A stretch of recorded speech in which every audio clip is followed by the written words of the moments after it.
Olá, eu sou o professor Luiz Cláudio, da Faculdade de Medicina da UF, e trago para vocês uma aula sobre princípios de óptica e refração, com conceitos importantes para a compreensão dos fenômenos físicos relacionados à visão. Na sua segunda parte, falaremos um pouco dos princípios de diagnóstico e tratamento das ametropias.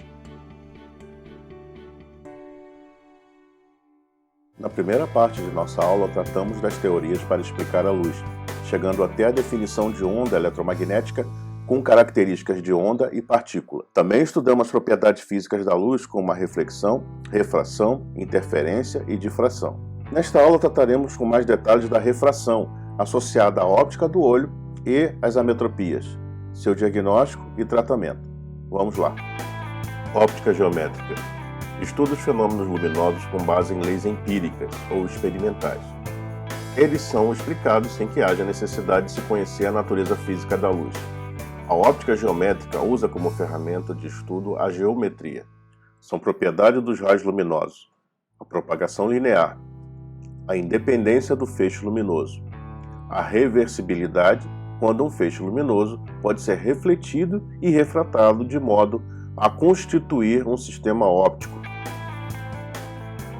O feixe luminoso pode ser classificado como paralelos, divergentes e convergentes. Representação geométrica através de um sistema de lentes convergentes.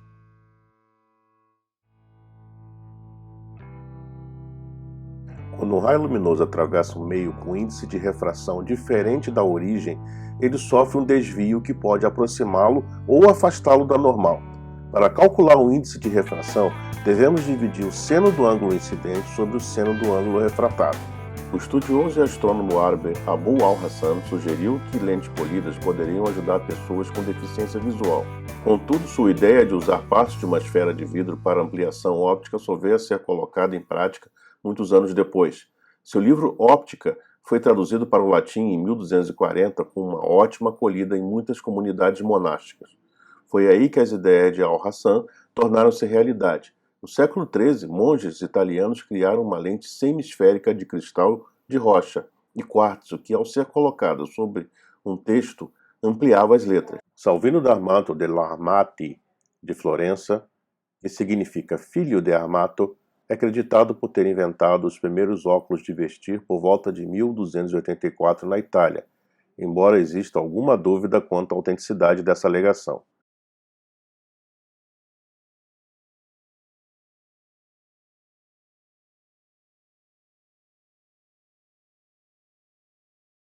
Prismas são lâminas de faces não paralelas que mudam a direção do raio luminoso em direção à sua base. As lentes simples são formadas por dois prismas unidos pela base ou pelo ápice. Os prismas unidos pela base terão seus raios luminosos caminhando na direção da base. Deste modo, teremos a formação de uma lente convergente, com os raios luminosos convergindo em uma direção. Da mesma forma, dois prismas unidos pelo ápice formarão uma lente divergente. Lentes côncavas e convexas podem ser polidas de acordo com a sua ametropia, tornando-as mais finas e leves, melhorando sua estética. Deste modo, podemos ter para uma mesma ametropia diferentes formatos de lentes. A dioptria é a unidade de poder de uma lente e dos meios refrativos do olho.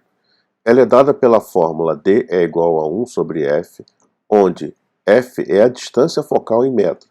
Vamos dar um exemplo. Para focar um objeto localizado a meio metro, eu necessito de uma lente com poder de 2 dioptrias. Na oftalmologia, trabalhamos com quartos de unidade. As lentes esféricas podem ser negativas ou positivas.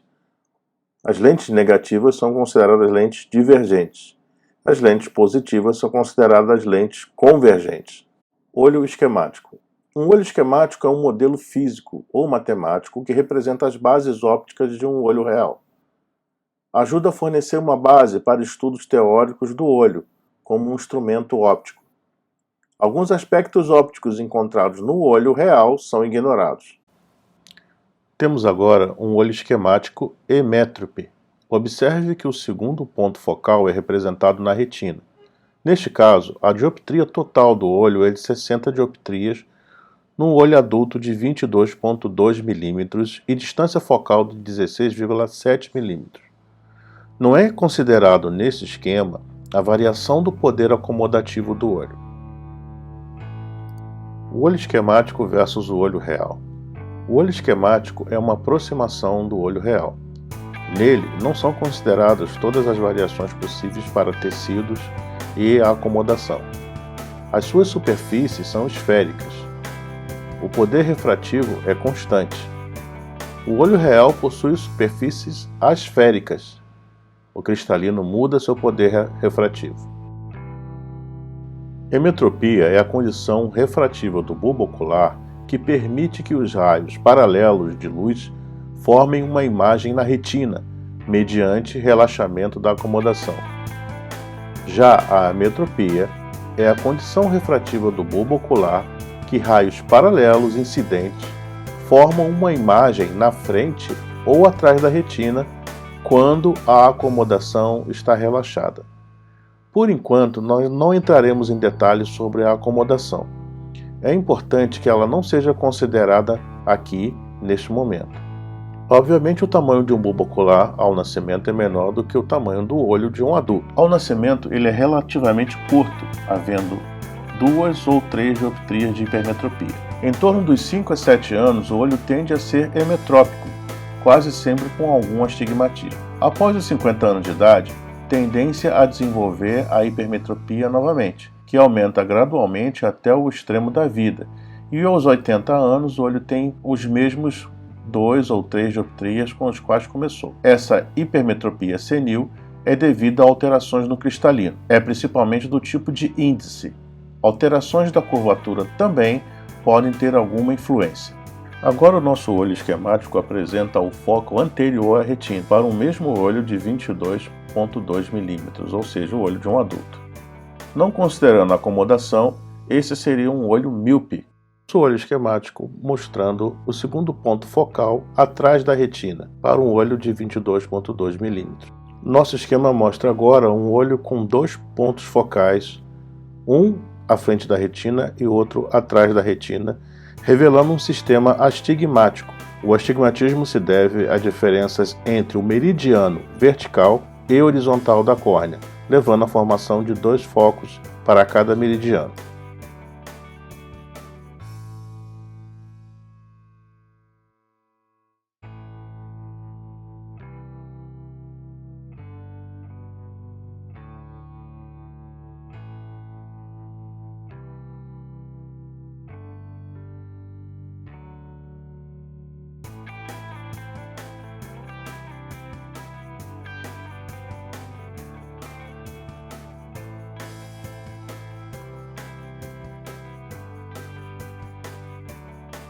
Para o diagnóstico das ametropias, realizamos um exame de refração, onde o oftalmologista se coloca à frente do paciente, numa distância de aproximadamente 50 centímetros, e observa através do retinoscópio um reflexo dentro da pupila e, através do comportamento deste, fará a anteposição de lentes esféricas até que se consiga a neutralização do movimento numa determinada direção.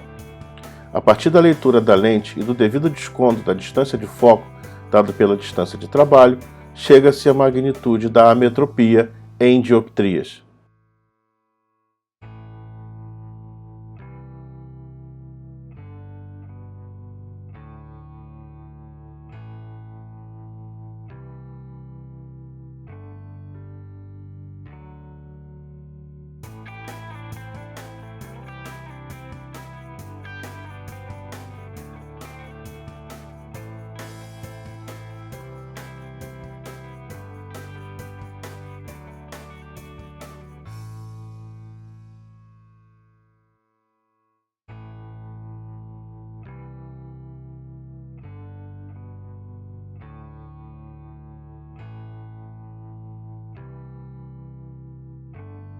De posse dos dados obtidos no exame de refração, passamos para a etapa subjetiva do exame, onde refinamos a refração através de informações obtidas do paciente.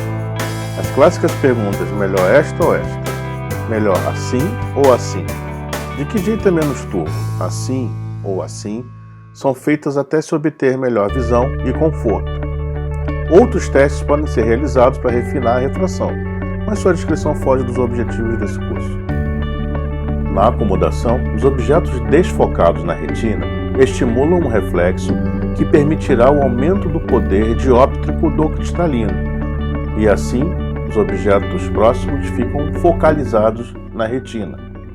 Toda vez que você olhar para um objeto próximo, além da acomodação, ocorre convergência dos olhos e miose, o que permite que os olhos estejam alinhados e focalizados na retina. A acomodação se reduz ao longo da vida, chegando até os 40 anos com uma redução importante a ponto de necessitarmos de correção óptica.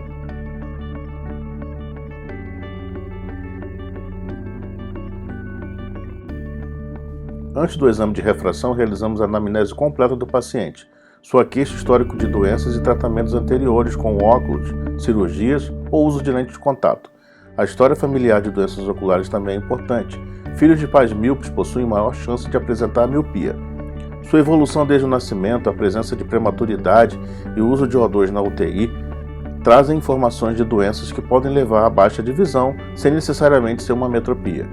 Realizamos igualmente a medida da acuidade visual, um importante parâmetro para a correção óptica adequada. Muitas vezes desejamos que a refração seja realizada sem o efeito da acomodação. Sabemos que a acomodação interfere em algumas ametropias, tornando-as latentes. O efeito cicloplégico de alguns colírios mostrados nessa tabela permitem a paralisia temporária da acomodação e assim conseguimos a leitura total das dioptrias daquela metropia. Os objetivos na hipermetropia é a prescrição de uma correção que permita uma acomodação residual sem sintomas. Prescrevemos a lente de menor poder dióptrico que permita a melhor visão com conforto.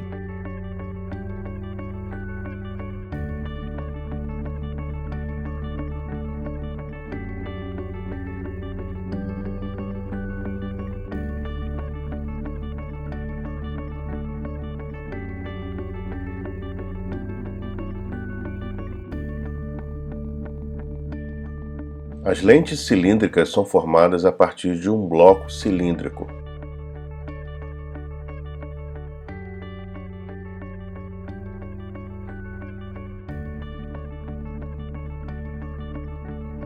A progressiva diminuição na capacidade do olho em exercer a acomodação com o passar dos tempos recebe o nome de presbiopia. Na maioria das pessoas, isso começa a tornar-se uma realidade quando estas atingem aproximadamente 40 anos de idade, momento em que os sintomas de dificuldade nas atividades que exijam a visão de perto começam a aparecer.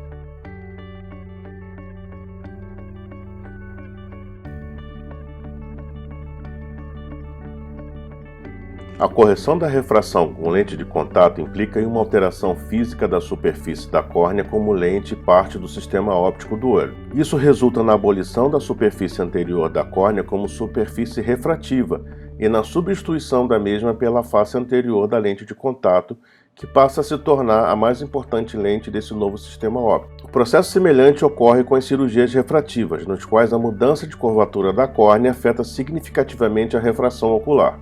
O clássico exame diagnóstico para a detecção das ametropias é seguido de outros exames para a detecção de doenças que possam afetar a visão, como parte importante para a prevenção da cegueira. O oftalmologista é o único profissional no Brasil habilitado para a realização desses exames. Anote suas dúvidas e participe das sessões presenciais que programaremos a seguir. Muito obrigado a todos e até a próxima aula.